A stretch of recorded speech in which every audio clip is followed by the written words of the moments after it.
Welcome to Sigma Pi classes student. Myself Praveen Best and a very good morning to you. I hope you are enjoying the lecture very well. So today we will discuss a very important topic, that is mole concept. Yes, what is mole concept? So first we will define mole. Mole क्या है? मोल एक unit है. मोल क्या है? Unit है. मोल एक SI unit है. क्या है? SI unit. मोल एक एसआई यूनिट है, that is international system of unit. International system of unit है. International system of unit. SI unit क्या है? International system of unit mole. ठीक है. किसकी यूनिट है? Amount of substance. मोल एक यूनिट है, जो मोल एक एसआई यूनिट है किसकी? अमाउंट ऑफ सब्सटेंस की. अमाउंट ऑफ सब्सटेंस, जितना अमाउंट ऑफ सब्सटेंस है उसको किसमें मेजर किया जा रहा है? जो भी उसकी यूनिट है वो है मोल.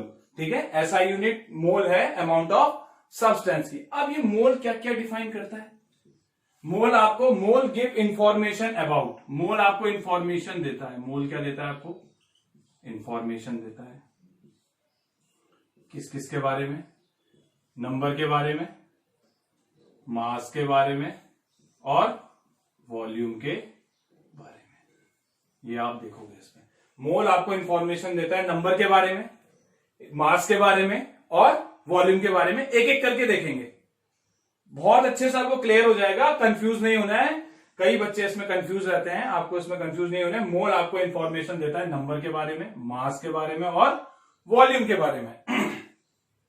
अब मोल है क्या? तो मोल की एक डेफिनेशन है. इस मोल की डेफिनेशन को यहां से देखते हैं. क्या कह रहा है? The amount of substance. मैंने कहा ना अमाउंट ऑफ सब्सटेंस की यूनिट क्या है? Mole. The amount of substance containing, this term is very important, Avogadro number of atom.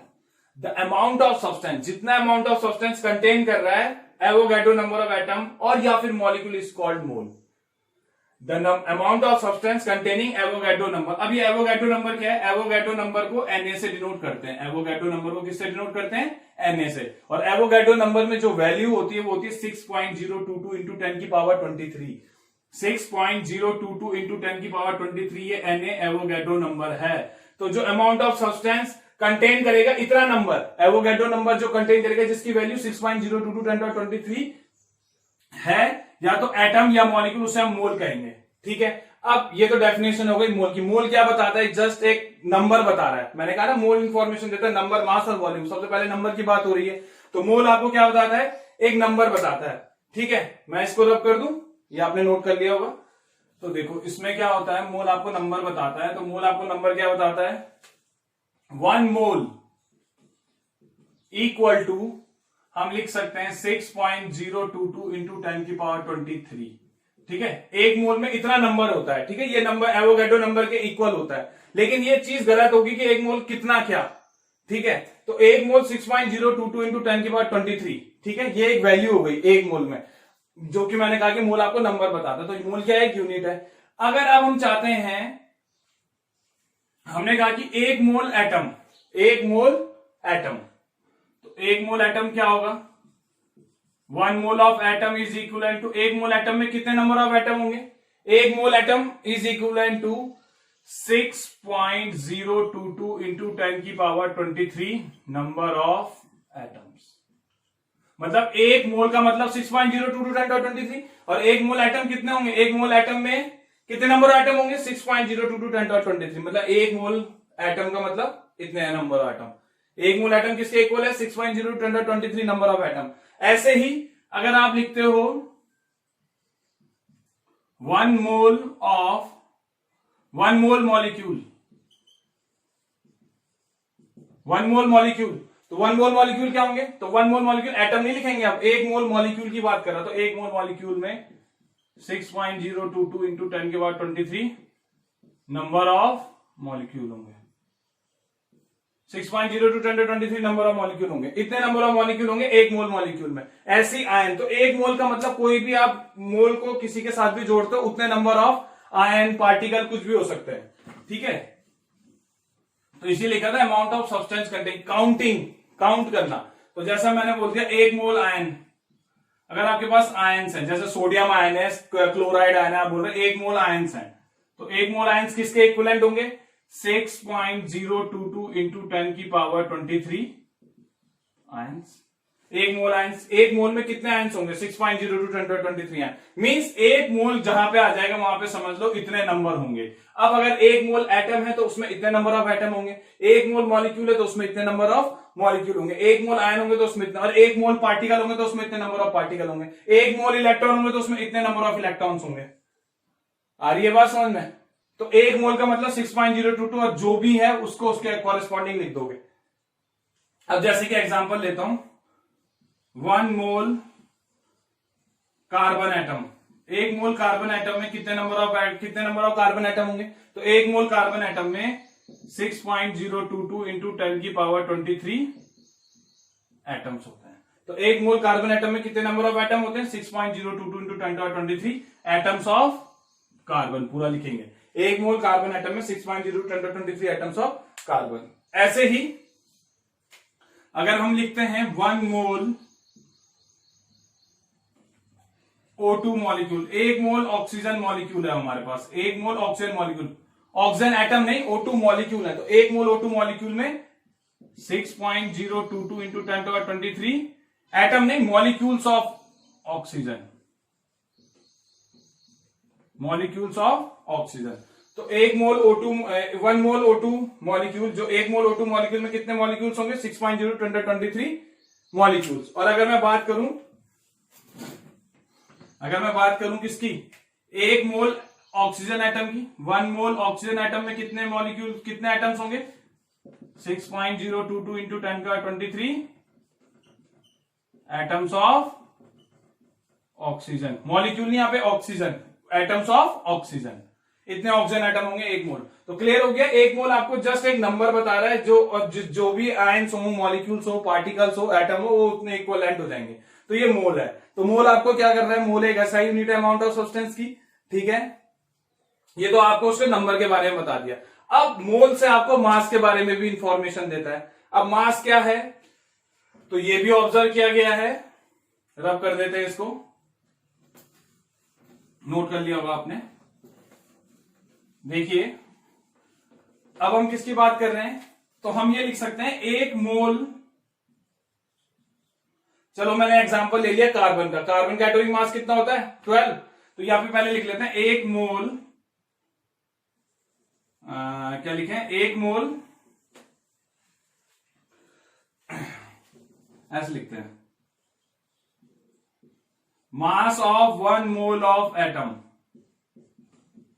1 mole atom का मास कितना होगा भाई? 1 मोल एटम में आपने जान लिया, 1 मोल एटम में 6.022 10 की पावर 23 नंबर ऑफ एटम होते हैं। 1 मोल एटम में 6.0, आपको ये तो पता लग गया 1 मोल, अगर 1 मोल एटम है तो उसमें कितने नंबर ऑफ एटम होंगे? 6.022। लेकिन आप ये नहीं जानना चाहोगे कि 1 मोल एटम का मास कितना होता है। तो 1 मोल, तो हम ये बोल रहे हैं कि जो मास होगा 1 मोल एटम का, अगर हमें ग्राम में चाहिए तो हम बोल देंगे 1 मोल, वो किसके इक्विवेलेंट होता है? एटॉमिक मास के इक्विवेलेंट होता है। एटॉमिक मास ग्राम में ले लिया, एटॉमिक मास, ठीक है।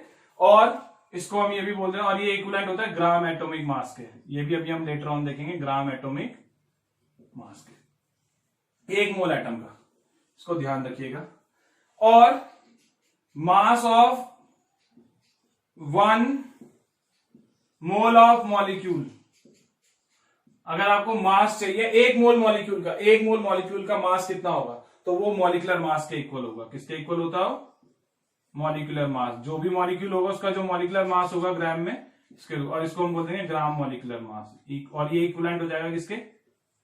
ग्राम molecular mass. The weight expressed in gram is called gram atomic mass, ठीक है।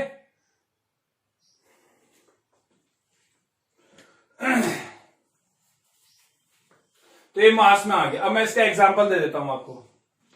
एवोगैड्रो नंबर कितना होता है? 6.022 10 की पावर 23, ठीक है।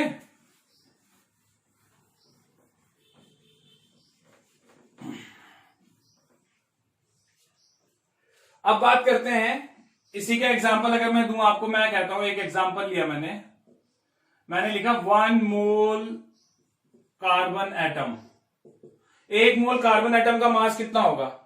1 मोल कार्बन एटम का मास एक मोल कार्बन एटम में कितने नंबर ऑफ एटम होते हैं? 6.022 इंटू 10⁻23 एटम्स ऑफ कार्बन, इतने नंबर ऑफ कार्बन एटम है। और ये किसके इक्विवेलेंट होंगे? एक मोल, अभी हमने देखा ना, मास of 1 mole of carbon atomic mass के, और आपको पता है 1 मोल कार्बन एटम का मास, आपको कार्बन का एटॉमिक मास पता है ना कितना होता है? 12 ग्राम। तो यहां से आपको एक चीज पता लग गई।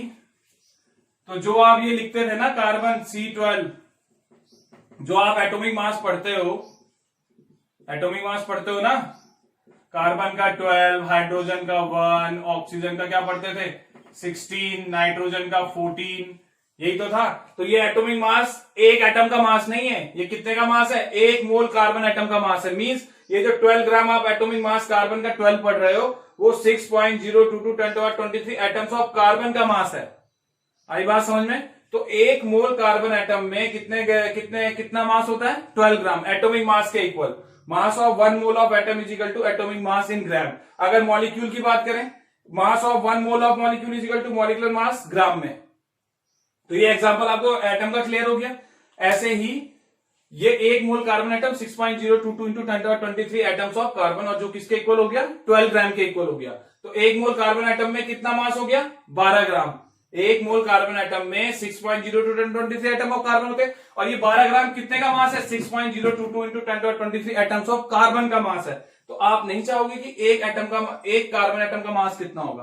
तो एक कार्बन एटम का मास कैसे निकालोगे? एक कार्बन एटम का मास निकालना है तो कैसे निकालोगे? देखो, अब आपको पता है यहां से 1 मोल कार्बन एटम में 6.022 इंटू 10⁻23 एटम्स ऑफ कार्बन होते हैं, और वो किसके इक्विवेलेंट है? 12 ग्राम।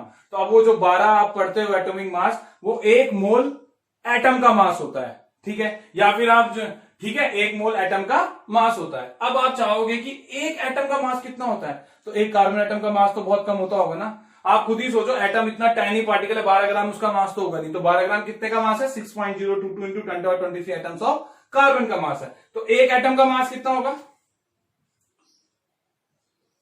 मास of 1 carbon atom, mass of 1 C12 carbon atom, mass of C12 atom का मास कितना होगा? मास ऑफ 1 C12 एटम का मास क्या होगा? मास ऑफ एक कार्बन एटम का मास कितना होगा? अब आपको पता है ना, इतने एटम का मास 12 ग्राम, तो एक एटम का मास कितना होगा? 12/6.022 इंटू 10⁻23, और इसको लिख सकता हूं 12/Na। ये क्या है? Avogadro number. तो मास ऑफ 1 C12 एटम कितना हो गया? 12/Na। मींस आपने एटॉमिक मास को किससे डिवाइड कर दिया? अरे 12 क्या था? एटॉमिक मास ही तो था। एटॉमिक मास ऑफ कार्बन है ना 12, atomic mass of carbon, atomic mass carbon, 1 mole carbon atom का मास कितना है? 12 ग्राम। तो 12 ग्राम क्या था? अभी लिखवाया था ना पीछे, नोट किया होगा आपने। एटॉमिक मास 12 ग्राम क्या है? एटॉमिक मास है ना। तो मास ऑफ 1 C12 एटम कितना हो जाएगा? इतने एटम का मास 12 ग्राम, तो एक एटम का मास कितना हो जाएगा? 12/this इंटू 1 कर दोगे। 1 मैंने दिखाया नहीं, 1 मतलब ऑटोमेटिक, तो 12/Na लिख सकते हो। तो मास ऑफ 1 C12 एटम कितना हो गया?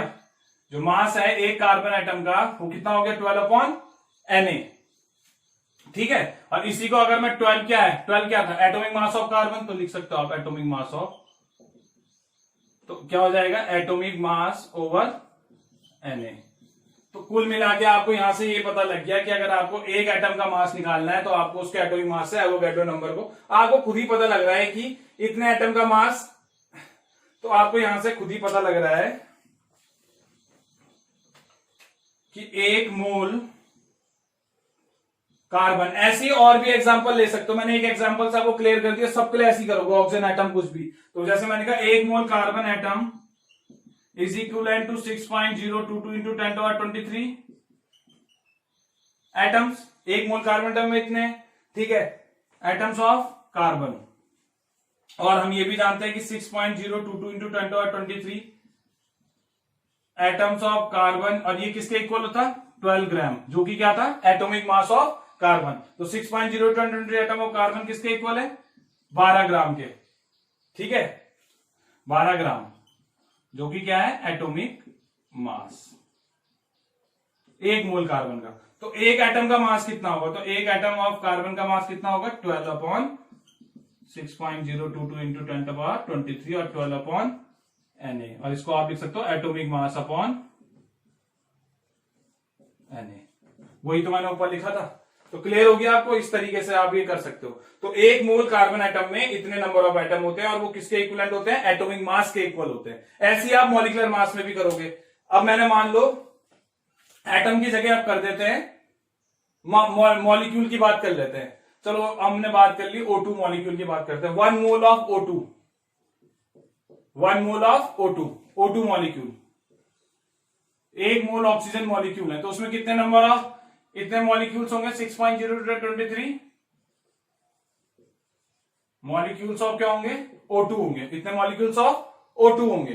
तो 1 मोल ऑफ O2 मॉलिक्यूल क्या होंगे, 6.022 मॉलिक्यूल्स ऑफ O2। तो 6.022 मॉलिक्यूल्स ऑफ O2 होंगे, तो ये किसके इक्वल होंगे। अब यहां पे एटॉमिक मास की जगह क्या आ जाएगा, मॉलिक्यूलर मास। तो O2 का मॉलिक्यूलर मास कितना हो जाएगा, 32। ठीक है, तो मॉलिक्यूलर मास कितना हो जाएगा ऑक्सीजन का, एक ऑक्सीजन का कितना होता है 16। तो एक ऑक्सीजन माने एक एटम ऑफ ऑक्सीजन, तो एक एटम ऑक्सीजन इतने मॉलिक्यूल। तो एक मोल O2 molecule 6.023 molecule of O2 है, वो किसके इक्वल होंगे, 32 ग्राम। तो ये मॉलिक्यूलर मास हो गया O2 का। तो मॉलिक्यूलर मास O2 का कितना हो गया, 32 ग्राम। मॉलिक्यूलर मास ऑक्सीजन गैस का कितना दे रखा, वैसे आप उसे एटॉमिक मास भी बोल दो। मॉलिक्यूलर मास कितना हो गया इसका, 32 ग्राम। तो O2, तो एक ऑक्सीजन का मास 16 था, तो 16 टू जा 32 ग्राम। चलो यहाँ पे O2 की जगह चलो CO2 करके देखो जरा। 1 मोल ऑफ CO2 मॉलिक्यूल ये कितना हो जाएगा, CO2। अब CO2 क्या है आपके पास, मॉलिक्यूल है ना। कार्बन का कितना होता है 12, प्लस ऑक्सीजन का कितना होता है, एक का 16, 16 दूनी 32, 32 और 12 44 ग्राम। तो एक मोल CO2, एक मोल ऑफ CO2 मॉलिक्यूल, अगर एक मोल CO2 गैस है, एक मोल CO2 गैस माने एक मोल CO2 के मॉलिक्यूल है, तो उसमें 6.022 10⁻23 मॉलिक्यूल ऑफ CO2 होंगे। और इतने मॉलिक्यूल्स का जो मास है वो कितना है, 44 ग्राम। तो वो क्या है, उसका मॉलिक्यूलर मास है। तो CO2, तो ये एक मोल कार्बन एटम है, एक दो क्या है ये 2 मोल ऑक्सीजन है, इसमें O2 है ना। ठीक है, तो ये 44 ग्राम इसका मॉलिक्यूलर मास हो गया। जब एक सिंगल एटम होता है तो उसके लिए एटॉमिक मास, इसके लिए मॉलिक्यूलर मास 44 ग्राम। तो एक मोल ऑफ CO2 मॉलिक्यूल इतने मॉलिक्यूल ऑफ किसके इक्वल हो गया, 44 ग्राम के इक्वल हो गया। ऐसे ही आप एक मोल ऑफ CO2 निकाल सकते हो। ऐसे आप एक मॉलिक्यूल ऑफ CO2 का मास निकालना है। अब आपको पता है एक mole of CO2 molecule content 44 ग्राम।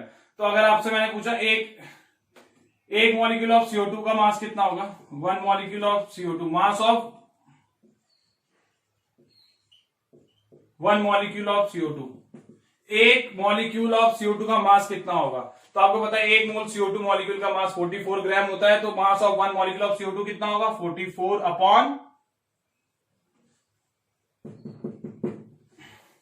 इतने मॉलिक्यूल ऑफ CO2 में 44 ग्राम है। तो एक मॉलिक्यूल का मास कितना होगा, 44 अपॉन 6.022 हो जाएगा ना, 23। इतने एवोगैड्रो, और ये क्या है एवोगैड्रो। अब 44 क्या है, molecular mass of CO2। Molecular mass CO2 कितना है, 44 अपॉन Na एवोगैड्रो नंबर। तो आपको पता लग गया मास ऑफ 1 मॉलिक्यूल ऑफ CO2 कैसे निकालेंगे। जैसे mass of 1 atom of carbon निकाला atomic mass upon Avogadro number, वैसे molecular mass upon Avogadro number. अब मॉलिक्यूलर मास क्या होता है, मॉलिक्यूलर मास आप निकाल दोगे 44 ग्राम। और मॉलिक्यूलर मास किसका निकाला आपने, 1 मोल। तो आपको पता लग गया एक मोल मॉलिक्यूल का मास किसके इक्वल होता है, 1 मोल ऑफ मॉलिक्यूल का मास इक्वल होता है मॉलिक्यूलर मास के पार्टिकुलर एटम। 1 मोल मॉलिक्यूल जो है किसके इक्वल होता है, मॉलिक्यूलर मास ऑफ एक्स को 1 मोल ऑफ मॉलिक्यूल एक्स। अगर 1 मोल मॉलिक्यूल एक्स है तो उसका मास मॉलिक्यूलर मास ऑफ एक्स के इक्वल होगा। जो भी मॉलिक्यूल लोगे आप, मैंने एक्स मान लिया तो उसका मास उसके मॉलिक्यूलर मास के इक्वल होगा। 1 मोल मॉलिक्यूलर मास ये तो ये हो गया। ठीक है, तो ऐसी एटॉमिक मास। तो ये तो आपका मोल कॉन्सेप्ट का यहां तक का क्लियर हो गया। अब हम इसमें बात करेंगे वॉल्यूम की। अब बात करते हैं हम इसमें वॉल्यूम के टॉपिक की। तो देखिए, सो इन केसेस ऑफ गैसेस के केसेस में क्या होगा, हमने बात की थी ना कि मोल आपको 3 चीजों के बारे में, नंबर के बारे में, मास के बारे में और वॉल्यूम के बारे में। तो थर्ड है आपका volume. In cases of gases, अगर हम गैसेस की बात करें तो a mole is defined as that amount of gas which has a volume of 22.4 litre at STP. STP क्या हुआ? Standard temperature pressure. Standard temperature pressure पे, जो स्टैंडर्ड टेम्परेचर प्रेशर होता है, टेम्परेचर रूम टेम्परेचर हो गया 25 डिग्री सेल्सियस, प्रेशर आपका 1 बार हो गया।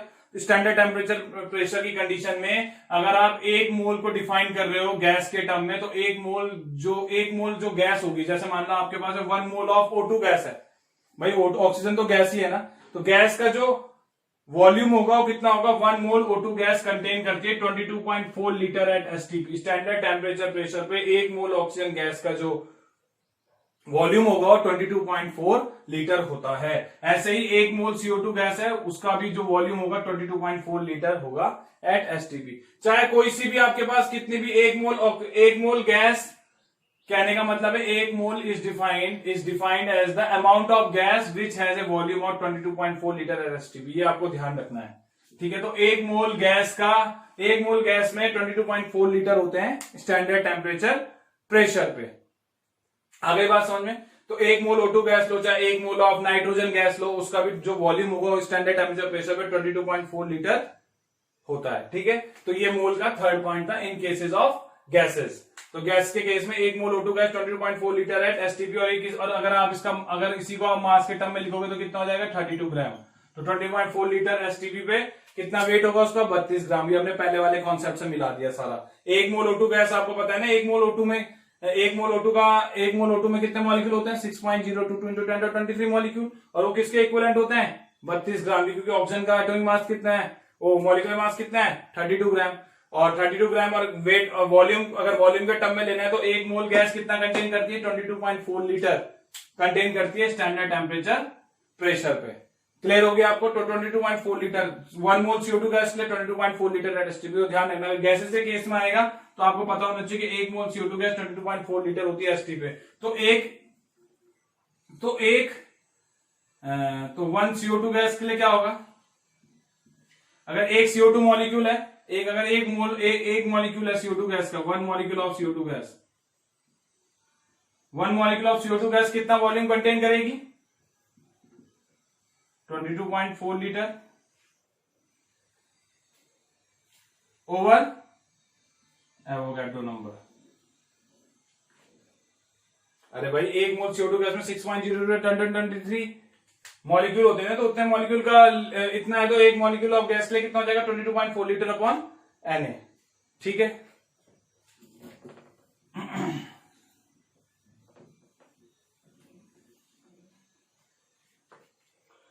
तो आपको ये क्लियर हो गया? तो ये तो आपका मोल कॉन्सेप्ट यहाँ पे कंप्लीट हो गया। आगे अब हम एटॉमिक मास और रिलेटिव एटॉमिक मास के बारे में बात करेंगे, और फिर हम और आगे बात करेंगे। तो आज के लिए इतना ही। Thank you.